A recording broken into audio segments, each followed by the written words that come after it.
Hey Cully, and welcome back.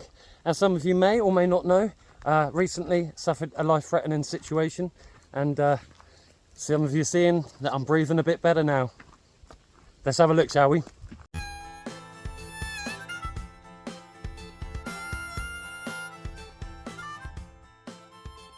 But before we continue, if you are a fan of the outdoors, seasoned or unseasoned,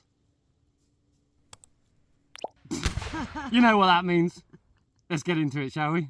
So again, as some of you may know, Mod did have some symptoms and it's been quite progressive over the past few months. It has. And it just kept getting worse and worse, and we didn't know what was going on with him, and particularly because of the blood clotting disorder that he has, we were quite concerned that it might be related to that. Yeah. And the x-rays that he had in Wales and all the tests that he had done in Wales were pointing to something quite serious. But we couldn't get it to move forward in Wales for some reason, and we don't know if maybe it's because we have no fixed abode and they just didn't take it serious.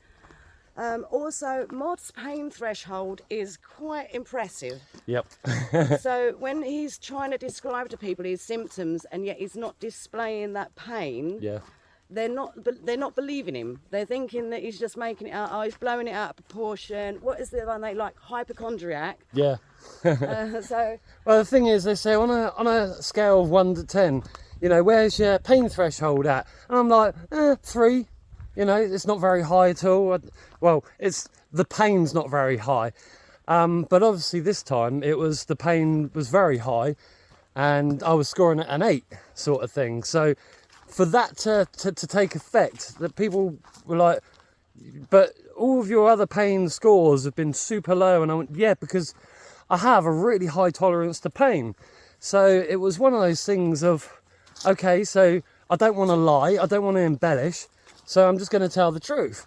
Anyway, what happened was we come back into England, and we done our work video that day, the last work video of ours. And with that, I just couldn't go on anymore. And I thought, right, Tara pushed me to go to the hospital, didn't you? yeah. And they decided to keep me in. IV drips, bloods, cannulas, CT scans, x-rays, and all very, very, very scary stuff. Very scary for me being stuck in the tent, because I couldn't be with him with the dog. So I'm stuck in the tent. He's somewhere else in hospital. I can't get to him. And all I'm doing is sitting at the end of the phone waiting for an update. It was absolutely terrifying. Yeah, I mean, because we're together 24/7 for our nomadic life, it feels like you lose part of a limb, doesn't it? Oh, for sure, yeah. It's Yeah. like the whole other half of you has just disappeared, and it throws your whole function out. Yeah, yeah.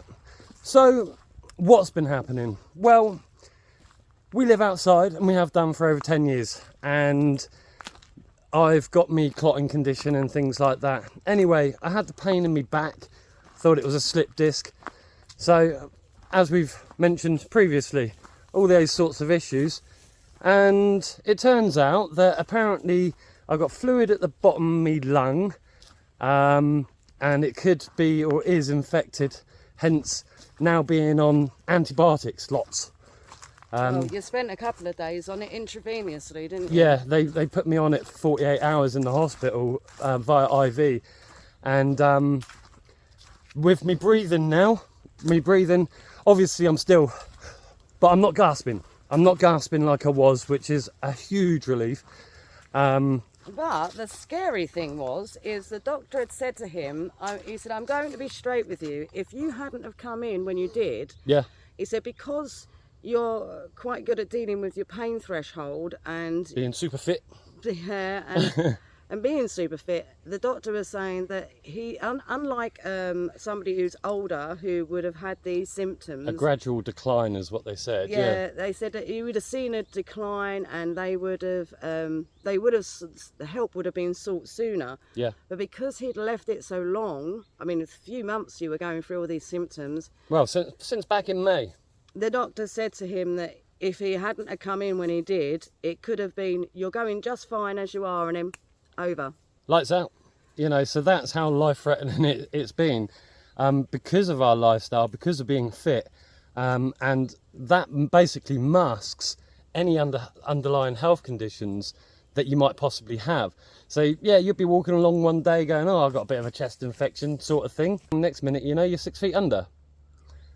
Yes. In this lifestyle, you've got to keep yourself healthy. You've got to keep yourself fit and safe. And any of you that are possibly out there with any underlying health conditions that you might just brush off, like I do, like we do, if you're really worried or it is niggling in the back of your head, go to the hospital or the doctors and get checked. Yes. And don't think that no fixed abode means that you can't get that help. No. It's all about the Equality Act and the Human Rights Act. You need to use this. If you're getting blocked, then just know your rights and keep pressing them. Yeah. And whilst I was in the hospital as well, you know, people were asking me, like, how do you do all this? How do you get by? Well, what the Equality Act and the Human Rights Act says is you do have the right to temporarily register with a doctor anywhere in the country. You do have the right to medical care. And that's all things under the equality as well. So it's important to know your rights, as Tara says. It's absolutely, you have to know. And obviously check and research and check again, because that's what's going to give you any clout. And it had to with us, didn't it? Yes. Ultimately, we did get a diagnosis of Mod, which was a rather peculiar one. Yeah. He was diagnosed with a possible pneumonia. Yeah. Now, the problem was with this possible pneumonia is the doctors have said that because we was in a very moist environment, i.e. Wales, we was on the side of a mountain. Yeah. And of course we get all the dew going up the mountain in the morning and in the evenings, and they said that where ordinarily in a drier environment his body may have been able to recover from that, Yeah. because of the moist environment that we were in, it just kept perpetuating the problem. He couldn't recover and it was just getting worse and worse. Well, it's like trying to watch paint dry in a damp building. Essentially, it's like that. Yeah. I mean, that's probably a really good analogy of that. Yeah. But they're still not entirely sure why he would have got that in the first place. So that's being investigated, because they've already done all of your bloods and his vitamins, and they said apparently tip-top in health. You know, his bloods are great, considering he's got this clotting disorder. It's quite impressive that they are. But Yep. otherwise, it's all a thumbs up. So they're now doing their own investigations, and thankfully, England NHS is they're a lot more. Thank you. If any of you are watching, I'm so grateful for the care you gave my husband while he was there. I'm so grateful. You really looked after him and you took him seriously. It's very much appreciated. And and some of you followed along, so thanks for the subscriptions. Yeah. And that is one of the things. So there's Chris, she's on a ward, not a man. You've always wanted to live off-grid, nomadically, things like that, and I said it's all very possible. Follow the channel. So giving you a mention, because that guy, yeah, I could see that you're at the end of your wit with him, and that was so rude. You guys really deserve a medal for all that you do. And Michael, I'm assuming from the fist bump when I was leaving the hospital that you've done that CT scan. Awesome, man. Get the help you need. It'll be brilliant to catch up with you at some point too. Tim, or Tim's daughter, yeah, your dad, he snores like a trooper, man. I thought it was a blooming earthquake on the ward, or we'd gone to war or something. But yeah, so he messaged you with the link just before he left, because he was in the bed next to me. So yeah, real nice guy. Say hello to your dad, if your dad's not already watching. John, dog says thank you for his roll that you give him, his ham roll. And there's the Scottish guy. I hope your leg gets better, man. That's the kind of thing that I worry about with my clotting disorder as well, that cellulitis build up. Man, it looked bad, but I think you're in good hands. Well, I know you're in good hands. They're all right. They're a good bunch. To the people in the discharge lounge, yeah, it's nice to breathe again. It was nice to be back with Tara, and yeah, so thank you. Follow along and go and visit Wales, go and visit Scotland. You're missing out, honestly. Get your husband to do it. On the theme of mentions, Dog wants to say hello to Shadow. So Shadow, if you're watching, this is for you.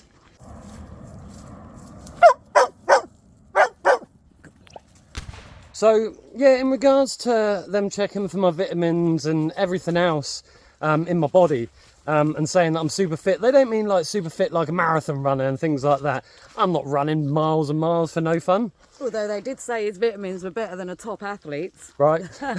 But that's the importance of our forageables. Obviously I need to stay away from things high in vitamin K, so sting nettles and things like that. But by having these natural foods that are around us and our forageables and bits and bobs like that, it enables you to just keep that boost of vitamins up and those energy levels up.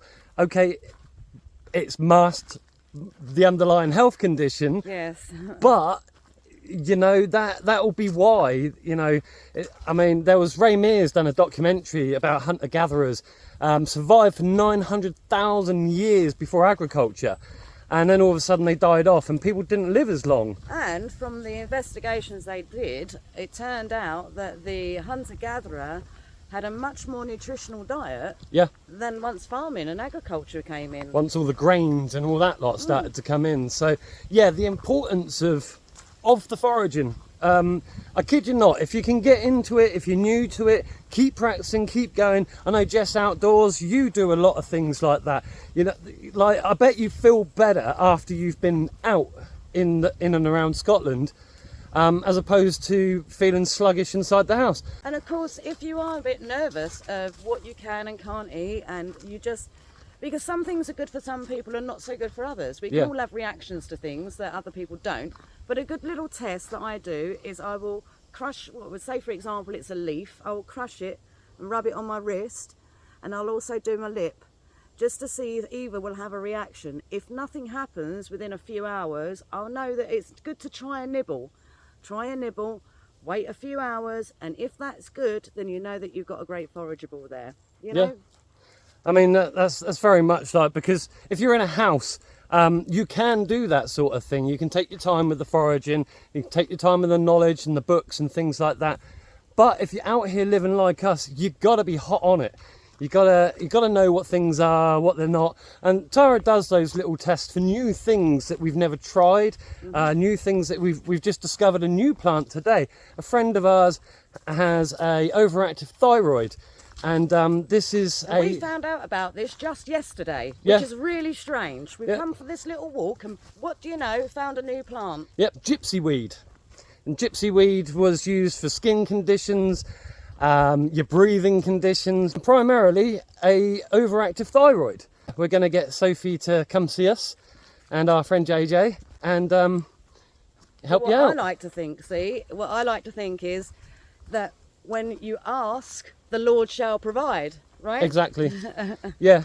I mean, it's quite strange that I was looking at the Hospital Museum and I'm looking at all the old stuff that they used to use, and then I'm looking at some of the medicinals they used, and they were using them back then, you know, 1800s, 1700s and further back. And you think, what changed? Well, they just synthetically made it. So instead of trying to buy prescriptions and Holland and Barrett, not that I say boycott them, but instead of trying to get the synthesized versions, go out and forage for them. Yeah, and you know, it only takes a quick Google search. So if you've got, if you have a symptom, you can Google search the symptom and what wild edible or what wild medicinal is available to treat that. Yeah. It's as simple as that. If you don't know, it's a good way to start. Yep. I mean, some good apps as well. Try downloading the Picture This app. Take a picture of it, load it in, find out what it is. They have possible confusions and lookalikes as well. Then type into Google, like we did this morning. I'll put it up on the screen. Gypsy weed medicinal uses. All of a sudden, you get the breakdown of everything, and also then what you can do is with that you can type in how to prepare for medicinal use. You know, sometimes we hate technology, but you've got to love it for things like this. You know, it's literally at the touch of your fingers, and you can find out whatever you really need to. Yep, yeah. And let us know down in the comments if you've got any medicinals, herbals that you really swear by. And use regularly, maybe, you know. Yeah, there might be some things in there that not even we know, so we're not saying we know everything. Absolutely not. There's always room to learn more, right? Most definitely. And living this way, sometimes we haven't got time to sit down, research this, research that, try that out, try this, or Sometimes you've got to find that information on the go. yeah. And mobile technology, as I was saying to Tim, you know, having it at your fingertips, like Tara's just mentioned, is such an easy way. Even screenshots and go, oh, I'll look at that later. You know, things Actually, like that. we recently met up with a client to book a work job, and they were saying that they had a young guy that come and done some weeding for them, and every plant that he came to, he had to do a picture of this because he wasn't sure if it was a weed or something that was to be kept. A dandelion or a daisy. Yeah, well, I mean, Got to learn somewhere. That's it. You've got to start somewhere, and it's great that people nowadays have that. So even if you are thinking about odd jobbing and want to get into some gardening, but you don't know what's what, again, use apps, right? Yeah. And Dog recently, the members know or have known for a while, he got a bad eye. It was either a stick or a bramble, something just got in his eye. And we were looking for herbal remedies for that weren't things like ribwort plantain, which is for skin conditions and sores, bites and things like that. And we thought, well, you know, what can we use? Well, it turns out marigold, the flowers, are really good for eye complaints, swell-ups and things like that.